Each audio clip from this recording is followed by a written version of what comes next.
l'info éco avec Capital.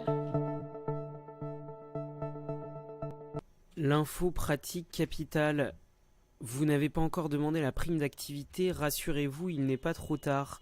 Les retardataires éligibles à cette prime ont en effet jusqu'à la fin du mois pour en faire la demande. Près de la moitié des ménages pouvant bénéficier de cette aide ne l'ont d'ailleurs pas réclamée, selon la Caisse nationale d'allocation familiale.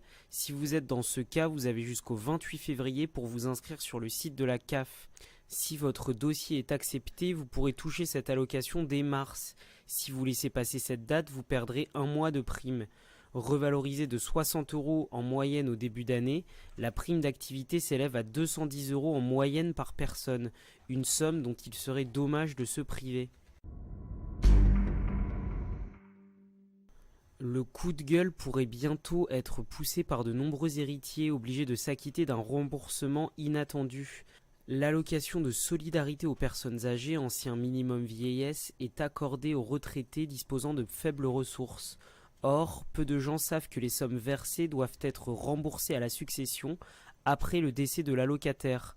Une mauvaise surprise qui peut faire mal au portefeuille des héritiers.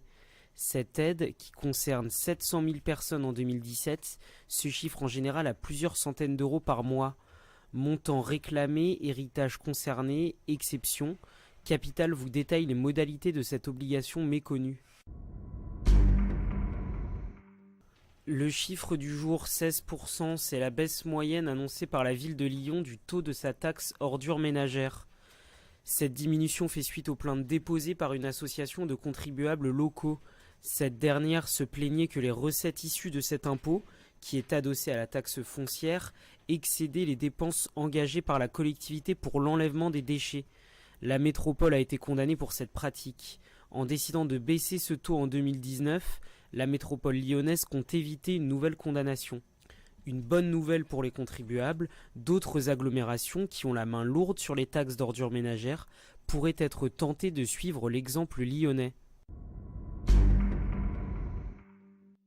On termine par une information qui va faire plaisir aux amateurs de jeans 501. Si la marque a été un temps considérée démodée, Lévi-Strauss revient au top depuis peu. Elle s'apprête même à faire son grand retour en bourse, plus de 30 ans après son retrait.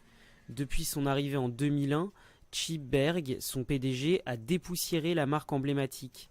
Produits innovants, diversification dans le textile, série limitée, Levi's attire à nouveau les fans et conquiert une nouvelle clientèle.